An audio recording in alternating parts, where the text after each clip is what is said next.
তো আজকের ভিডিওতে আমরা বেস্ট 5টা ইটিএফ নিয়ে কিন্তু আলোচনা করব। আর এই 5টা ইটিএফ কিন্তু ডাইভার্সিফাইড হিসেবে আলোচনা হবে। অর্থাৎ কি এই 5টা ইটিএফ যদি আপনার পোর্টফোলিওতে থাকে তাহলে কিন্তু আপনার লসের সম্ভাবনা একদমই নেই, অর্থাৎ জিরো লসে কিন্তু আপনি আপনার যে শেয়ার মার্কেটের জার্নি সেই শেয়ার মার্কেটের জার্নি কিন্তু শুরু করতে পারেন। অর্থাৎ কি সর্বপ্রথমে অনেকেই ভয় পায় শেয়ার মার্কেটে আসতে, তো যারা ভয় পায় তাদের জন্য কিন্তু ইটিএফ এর মাধ্যমে শেয়ার মার্কেটে আসা একটা সহজ পদ্ধতি। অর্থাৎ এখানে রিস্কের ব্যাপারটা কিন্তু খুব কম থাকে। আর আমি যেভাবে আলোচনা করব সম্পূর্ণ ভিডিওটা, সেখানে তো একেবারে রিস্ক থাকবে না। অর্থাৎ কি আপনার জিরো রিস্কে কিন্তু রিটার্ন কিন্তু আপনার যেরকম লং টার্মে যেরকম একটা ক্যাপাসিটি থাকবে, কত দিনের জন্য নিচ্ছেন, কত বছরের জন্য নিচ্ছেন, সেই অনুযায়ী কিন্তু আপনার একটা ভিউ থাকবে। তো যাই হোক, আমরা কি কি আলোচনা করব সেটা দেখে নিই। তো আজকের ভিডিওতে আমরা কি কি দেখব। ফার্স্টে দেখব ইটিএফ কি, কেন দরকার, এটা কিন্তু একটা ইম্পর্টেন্ট ব্যাপার। ইটিএফ কি আমরা যদি না জানি তাহলে সেখানে কি ইনভেস্ট করে কিন্তু একটা দোনমনোই থাকবো। নেক্সট আলোচনা করব মিউচুয়াল ফান্ড আর ইটিএফ এর পার্থক্য। অর্থাৎ এই দুটো নিয়ে কিন্তু অনেক কনফিউশন থাকে অনেকেরই, তো অনেকে মনে করেন একই রকম। তো এইটা নিয়ে কিন্তু একটু ডিটেলসে ডিসকাস হবে, মিউচুয়াল ফান্ড আর ইটিএফ এর পার্থক্য। তারপরে কিন্তু ইটিএফ রিস্ক ম্যাট্রিক্সটা নিয়ে আলোচনা করব। অর্থাৎ ইটিএফ এ কি কি রিস্ক থাকে।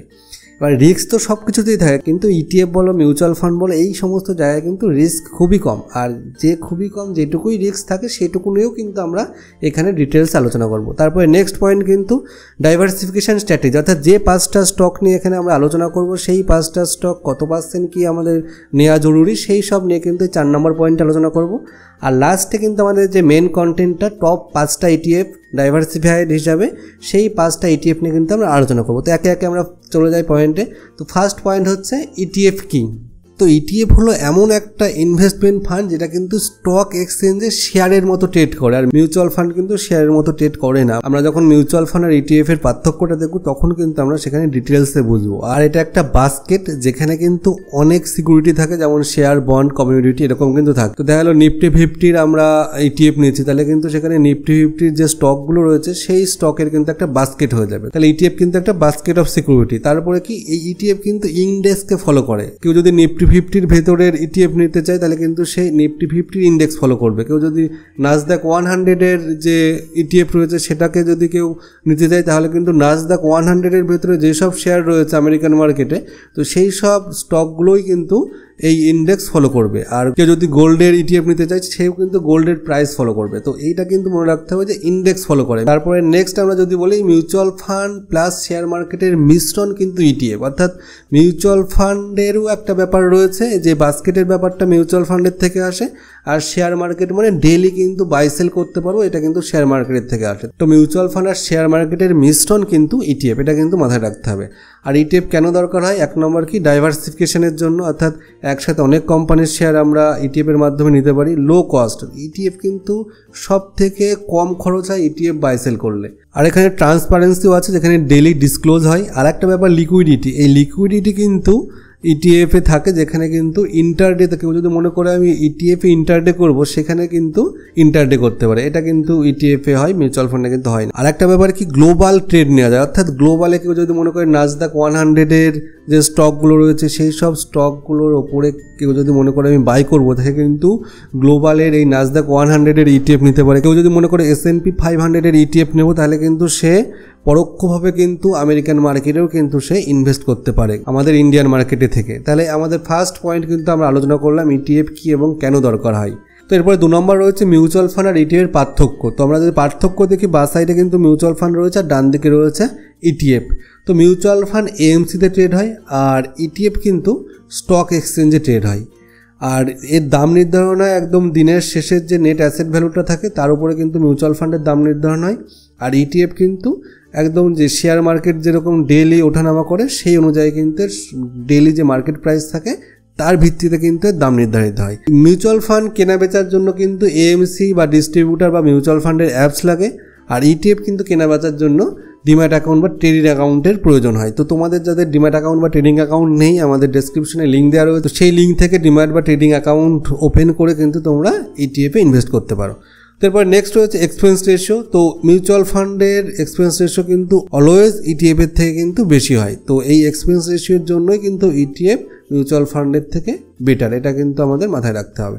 তো তারপরের পয়েন্ট আমরা কি দেখবো, লিকুইডিটি যদি দেখি এএমসিতে কিন্তু যে কোনো সময় আমাদের যে ইউনিট রয়েছে সেই ইউনিট সেল করে কিন্তু আমরা রিডিম করতে পারবো। আর এক্সচেঞ্জে কিন্তু সেটা হয় না। এক্সচেঞ্জে কি যে কোনো সময় আমরা সেল করতে পারবো, কিন্তু ওই শেয়ার মার্কেটের মতোই দেখা গেল কেউ বাই করার কেউ নেই, তাহলে কিন্তু আমরা সেখানে কিন্তু সেল করতে পারবো না, এটা কিন্তু আমাদের মাথায় রাখতে হবে। তারপর যদি আমরা দেখি ম্যানেজমেন্ট টাইপ যদি দেখি মিউচুয়াল ফান্ডের অ্যাক্টিভ প্যাসিভ দু ধরনের রয়েছে। তো অর্থাৎ অ্যাক্টিভ ম্যানেজমেন্টে কী হয়, যে ম্যানেজার থাকে সেই ম্যানেজার কিন্তু স্টক সিলেক্ট করতে পারে মিউচুয়াল ফান্ডের আন্ডারে, আর এইখানে কিন্তু ইটিএফ কিন্তু মূলত প্যাসিভ ইন্ডেক্স ফলো করে। অর্থাৎ যদি নিফটি 50 ইন্ডেক্স থাকে, নিফটি 50-র আন্ডারে যে সমস্ত স্টক রয়েছে সমস্ত স্টকই কিন্তু একরকমভাবে চলে, সেইখানে যে পার্টিকুলার এই স্টক নেব সেই রকমভাবে কিন্তু ইটিএফের ফান্ড ম্যানেজাররা নিতে পারে না, এরকম কিন্তু কোনো রুলস নেই, শুধুমাত্র প্যাসিভ মানে ইন্ডেক্সই ফলো করে, আদারওয়াইজ কোনো স্টক কিন্তু ফলো করে না ইটিএফ, এটা কিন্তু মাথায় রাখতে হবে।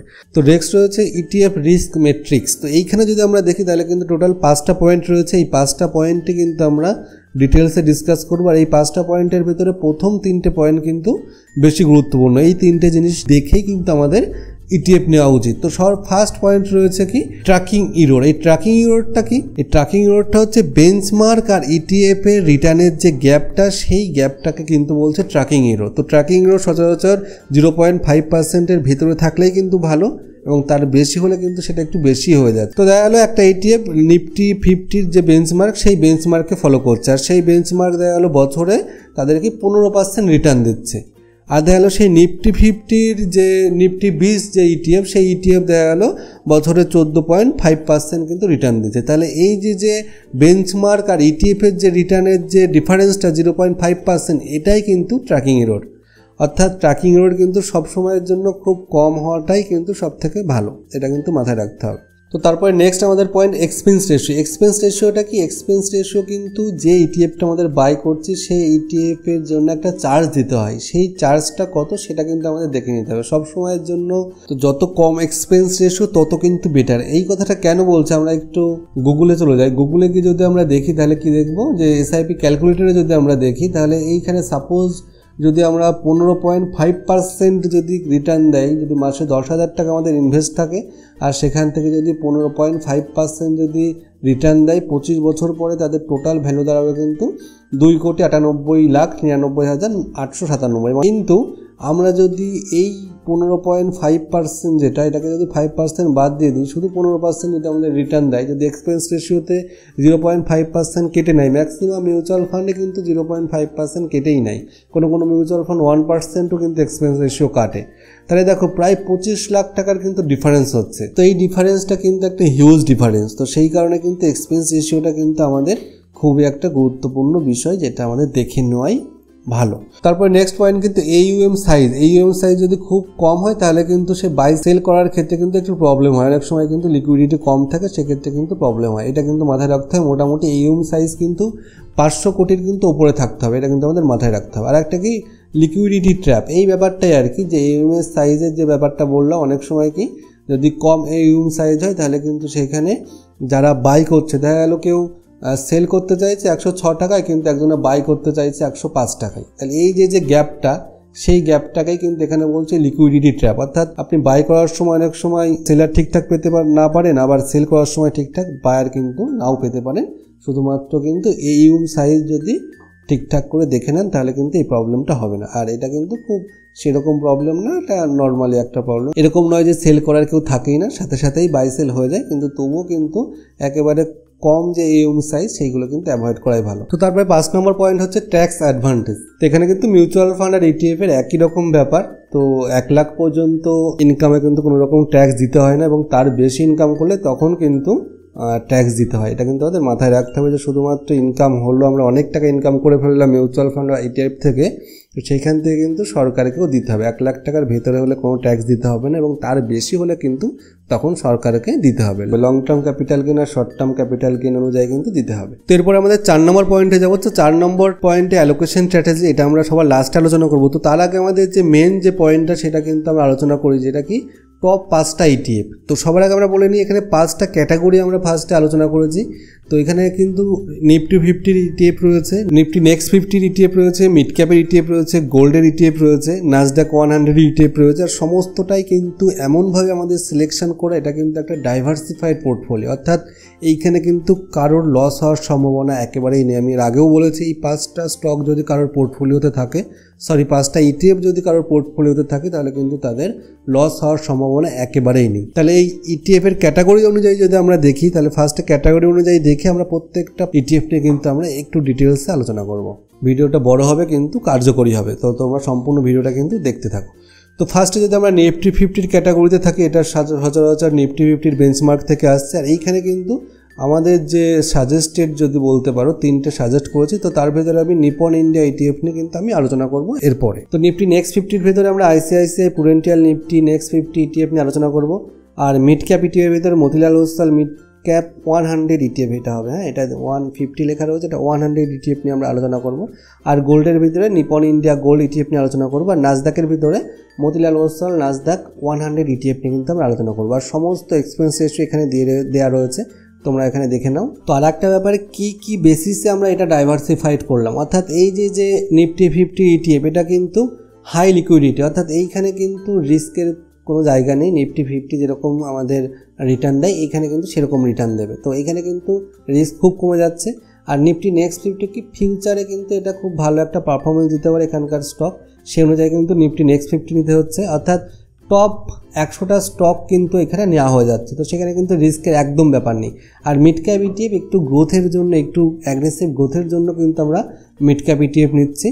আর একটা গোল্ড ইটিএফ মেনলি হেজের জন্য, অর্থাৎ যখন শেয়ার মার্কেট ডাউন থাকে তখন কিন্তু গোল্ড আমাদের স্টেবল থাকে, তো সেই উদ্দেশ্যেই কিন্তু গোল্ডের ইটিএফ আমাদের নেওয়া হচ্ছে। তো হেজ পারপোজ কিন্তু আমাদের গোল্ডের ইটিএফ নেওয়া হচ্ছে। আর একটা ব্যাপার নাসডাক নিচ্ছি, নাসডাক কি নিচ্ছি, গ্লোবালে যদি আমাদের কোনো রকম ভালো পারফরমেন্স নেই সেই জন্যই কিন্তু আমরা একটা গ্লোবালের যে একটা ইটিএফ সেটা কিন্তু আমরা চুজ করেছি। আর নিফটি নেক্সট 50-র ইটিএফের 1 বছরের রিটার্ন 20%, 3 বছরের 21%, 5 বছরের 15%, আর 10 বছরে কিন্তু 19%। ঠিক সেরকমভাবে মিড ক্যাপ ইটিএফের কিন্তু রিটার্নটা বেশি, 1 বছরে 30%, 3 বছরে 27%, 5 বছরে 20%, আর 10 বছরে কিন্তু 23%। আর এদিকে গোল্ডের ইটিএফের যদি আমরা দেখি 1 বছরে 14% রিটার্ন, 3 বছরে 11%, 5 বছরে 12%, আর কিন্তু 10 বছরে 14% রিটার্ন দিয়েছে। আর এদিকে নাসডাক 100-এর যদি রিটার্ন দেখি 1 বছরে কিন্তু এটা 31% রিটার্ন দিয়েছে, 3 বছরের 29.2% রিটার্ন দিয়েছে, 5 বছরে কিন্তু 24%, আর 10 বছরে কিন্তু 20%। তো এই রিটার্নটাও কিন্তু আমাদের একটু দেখে নেওয়াই ভালো। তো এবার আমরা 5টা বেস্ট ইটিএফ নিয়ে আলোচনা করবো একে একে। তো যেটুকুনি খুব গুরুত্বপূর্ণ সেই বিষয় নিয়েই কিন্তু আমরা আলোচনা করবো। এখানে কিন্তু বেশিরভাগটাই আলোচনা হয়ে গেছে, এখানে শুধু ট্র্যাকিং এররটা কত এক্স্যাক্টলি সেটা দেখবো, এক্সপেন্স রেশিওটা কি, এই 2-3টে জিনিসই কিন্তু আমরা দেখবো। তো সবার ফার্স্টে আমরা কি নিপন ইন্ডিয়ার নিফটি 20 দেখবো। তো নিপন ইন্ডিয়ার এএম সাইজ যদি আমরা দেখি প্রায় 48,000 থেকে 49,000 কোটি টাকা কিন্তু এই নিফটি 20 বা নিপন ইন্ডিয়ার এএম সাইজ, এটা কিন্তু অনেক বেশি। এখানে ট্রেড করলে কোনো লিকুইডিটির কোনো প্রবলেম নেই, সব দিক থেকে কিন্তু পজিটিভ ব্যাপার রয়েছে।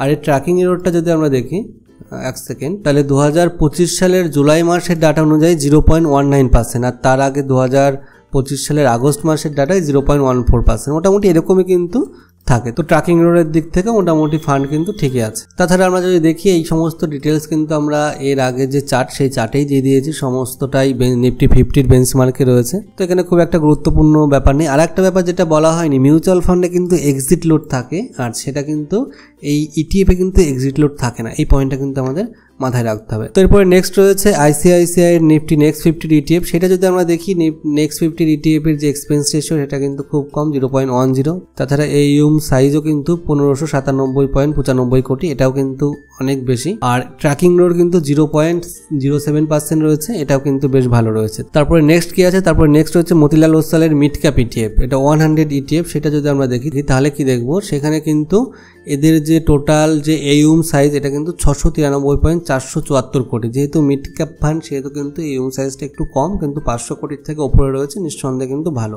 আর এক্সপেন্স রেশিও রয়েছে 0.23%, এক্সপেন্স রেশিও মোটামুটি ঠিক আছে। আর ট্র্যাকিং রয়েছে কিন্তু 0.05%। আমরা যদি 5 সেপ্টেম্বর থেকে 4 সেপ্টেম্বর 2025 এই ডেটে কিন্তু এরা এই ট্র্যাকিং এররটা বের করেছে। আর এর বেঞ্চমার্ক রয়েছে মিড ক্যাপ 100। এরপর next Nipon India gold ETF. তো গোল্ড ইটিএফ এর যদি আমরা দেখি তাহলে দেখবো যে এর যে এক্সপেন্স রেশিও সেটা কিন্তু 0.80%, বেশ বেশি। তো গোল্ডের ইটিএফ বা নাসডাকের যে ETF রয়েছে সেই ETF কিন্তু এক্সপেন্স রেশিও কিন্তু একটু বেশি হয়। আর এর AUM সাইজ কিন্তু 22,355 কোটি, মানে অনেক বেশি, সেই দিক থেকে কোনো চিন্তার বিষয় নেই। আর এর যে বেঞ্চমার্কটা ফলো করে সেটা কিন্তু ডোমেস্টিক যে গোল্ড প্রাইস আমাদের সেই বেঞ্চমার্কে কিন্তু ফলো করে। আর যেটা দেখবো সেটা ট্র্যাকিং এরর, সেটা যদি আমরা দেখি এক সেকেন্ড, এর ট্র্যাকিং এরর কিন্তু 23 জুলাইয়ের ডাটা অনুযায়ী 0.19%, আর তাছাড়া 26 মানে মোটামুটি এই রেঞ্জেই থাকে, ডিটেলসে যাওয়ার কিছু নেই। তো এর ট্র্যাকিং এরর কিন্তু এটা রয়েছে। তাছাড়া standard division, sharp ratio, beta, এই সমস্ত ব্যাপার নিয়ে আমরা আগের ভিডিওতে আলোচনা করেছি। তোমরা যদি ভিডিওটি না দেখে থাকো তাহলে কিন্তু আই বটমের লিঙ্ক থেকে ভিডিওটি দেখে নাও, তাহলে এই সমস্ত ব্যাপারও কিন্তু বুঝতে পারবে। এগুলো খুব বেশি ভাইটাল ব্যাপার না বলে আমরা ডিসকাস করিনি, কিন্তু মিউচুয়াল ফান্ডের ক্ষেত্রে কিন্তু খুব বেশি জরুরি। তো এরপর আমরা নেক্সট আলোচনা করবো নাসদাকের ইটিএফটা নিয়ে, মতিলাল ওসওয়াল নাসদাক ইটিএফ নিয়ে। তো সেটা যদি আমরা যাই তাহলে কি দেখবো, তো এখানে এক্সপেন্স রেশিও কিন্তু 0.58%। আগেই বললাম যে গোল্ডের আর নাসদাকের যে ইটিএফ রয়েছে সেখানে কিন্তু এক্সপেন্স রেশিও একটু বেশি, আর ট্র্যাকিং এরর কিন্তু 0.06%, মোটামুটি ঠিকই আছে। বেঞ্চমার্ক কিন্তু নাসদাক 100-এর যে ইন্ডেক্স রয়েছে সেই বেঞ্চমার্ক অনুযায়ী চলবে। আর এর AUM সাইজ কিন্তু 10,000 কোটি টাকার কিন্তু এর AUM সাইজে কিন্তু যথেষ্ট রয়েছে। তো এই দিক থেকেও কিন্তু কোনো প্রবলেম নেই। সব মিলিয়ে কিন্তু ভালো একটা ETF কিন্তু নাসদাক 100 ETF। তো আমরা যে 5টা ETF নিয়ে আলোচনা করলাম, সেই 5টা ETF এ কত পার্সেন্ট করে আমরা বাই করব, অর্থাৎ আমাদের কাছে যদি 1 লাখ টাকা থাকে সেই 1 লাখ টাকার ভেতরে 40,000 টাকার নিফটি 50 ETF আমরা বাই করব, অর্থাৎ নিফটি 20 আমরা যেটা নিয়ে আলোচনা করলাম সেটাই বাই করব। আর তারপরে 20% অর্থাৎ প্রায় 20,000 টাকা আমরা কিন্তু নিফটি নেক্সট 50 অর্থাৎ ICICI এর যে নিফটি নেক্সট 50 আলোচনা করলাম যে ETFটা, সেটা আমরা বাই করব।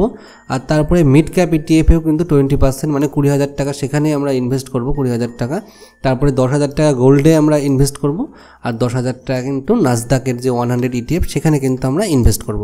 আর একটা ব্যাপার বলে রাখি, এইখানে কিন্তু নিফটি 50-র যে ETF সেখানে কিন্তু তোমরা 30% করেও কিন্তু ইনভেস্ট করতে পারো, অর্থাৎ নিফটি নেক্সট 50-তে 30% অর্থাৎ 23,000 টাকা, আর নিফটি 50 ETFে কিন্তু 30,000 টাকা, অর্থাৎ টোটাল কিন্তু তাহলে এইভাবে কিন্তু টোটাল 1 লাখ টাকা ইনভেস্ট করা হবে। আর সেই অনুযায়ী কিন্তু একটা আলটিমেট একটা লং টার্ম ভিউ থাকলে একটা ভালো একটা রিটার্ন পাওয়া যাবে। আমরা যে 5টা ETF নিয়ে আলোচনা করলাম সেই 5টা ETFই কিন্তু খুব গুরুত্বপূর্ণ আর রিস্ক ফ্রি বলতে পারো, একেবারে রিস্ক নেই, এটা কিন্তু আমি বারংবার বলছি। তো নতুন যারা ইনভেস্টার তারা কিন্তু এই ETF এর মাধ্যমে ইনভেস্ট করতে পারো, আর পুরনো যারা রয়েছে তো তাদের পোর্টফোলিও কিন্তু ETF SIP আকারেও রাখতে পারো, আর কিছু ETF কিন্তু রিস্ক ফ্রি হিসাবে ETF বাই করতে পারো। তো এই ছিল মোটামুটি আজকের ভিডিও। তোমরা কমেন্ট করো, তোমরা জানাও তোমাদের পোর্টফোলিওতে কোন কোন ETF রয়েছে, আর সাবস্ক্রাইব করো। দেখা হচ্ছে সামনের ভিডিওতে, এরকম গুরুত্বপূর্ণ ভিডিও আসবে আবার। টাটা।